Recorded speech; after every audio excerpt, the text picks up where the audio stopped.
भाषण दे रहे हैं। आप बोलिए ना, आप उधर ध्यान मत दीजिए। राजीव जी, इसी को लोकतंत्र कहते हैं।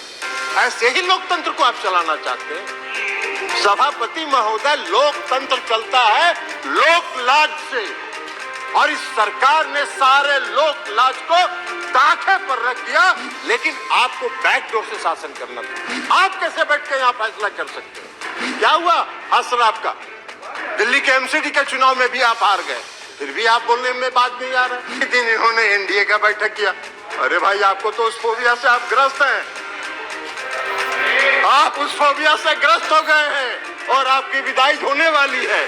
4 दिन पहले प्रधानमंत्री ने कहा 70,000 करोड़ का घोटाला हुआ और सबको वॉशिंग मशीन में डाल के बाहर निकाल लिया।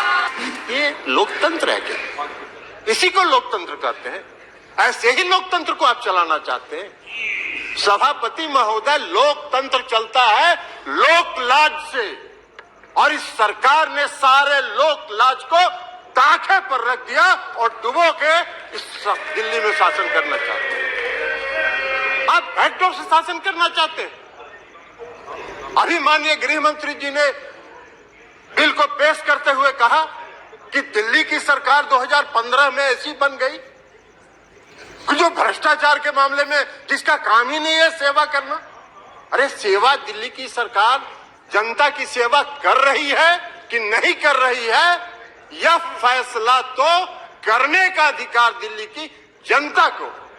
आप कैसे बैठ के यहाँ फैसला कर सकते हैं? आपको कौन अधिकार दिया है यहाँ फैसला करने? चुनाव तो आप भी लड़ते हैं दिल्ली में,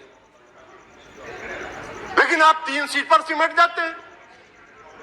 3 सीट पर सिमट जाते हैं और उसके बाद भी कहते हैं कि वाह भाई, दिल्ली में जो सरकार है उसको सेवा का काम ही नहीं कर रही है। कौन सा काम आप व्याख्या कर रहे हैं? आपने दिल्ली के एमसीडी को सारे लोगों को मिला के एक एमसीडी किया। क्या हुआ हासिल आपका?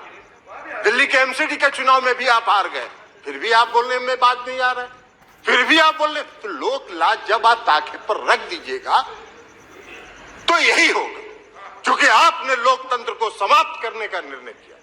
आपकी मंशा है बैकडोर से शासन करना, मनोनीत लोगों के माध्यम से चुनी हुई सरकार पर शासन चलाना। यही मंशा आपकी दिल्ली में भी है और यही मंशा देश के अन्य भाग में। ये कौन सा शासन आप चला, कौन सा लोकतंत्र स्थापित करना चाहते हैं? अभी चर्चा कर रहे थे माननीय गृह मंत्री, गठबंधन की चर्चा कर रहे थे, इंडिया की भी चर्चा कर रहे थे। अब इंडिया का फोबिया तो उनको समा गया है, इसलिए कि आज तक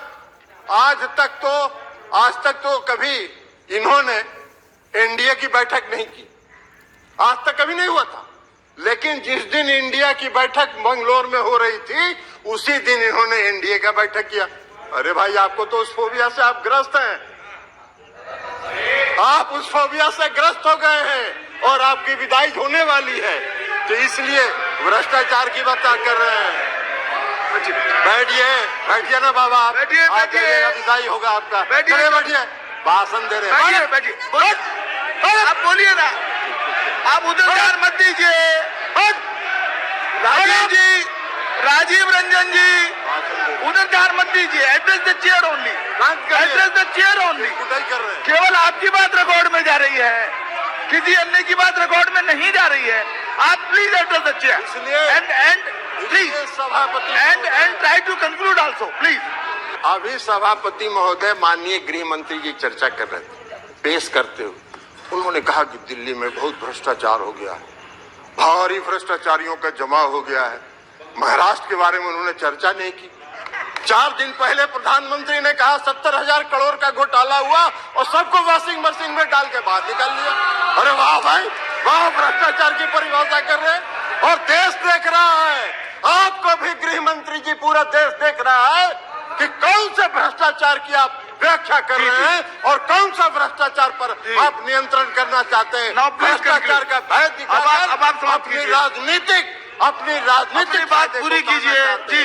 इसलिए चिंता मत करिए, धन्यवाद। जनता देख रही है आपको भी। 2024 मिश्रा जी, आपका भी फैसला जनता कर देगी।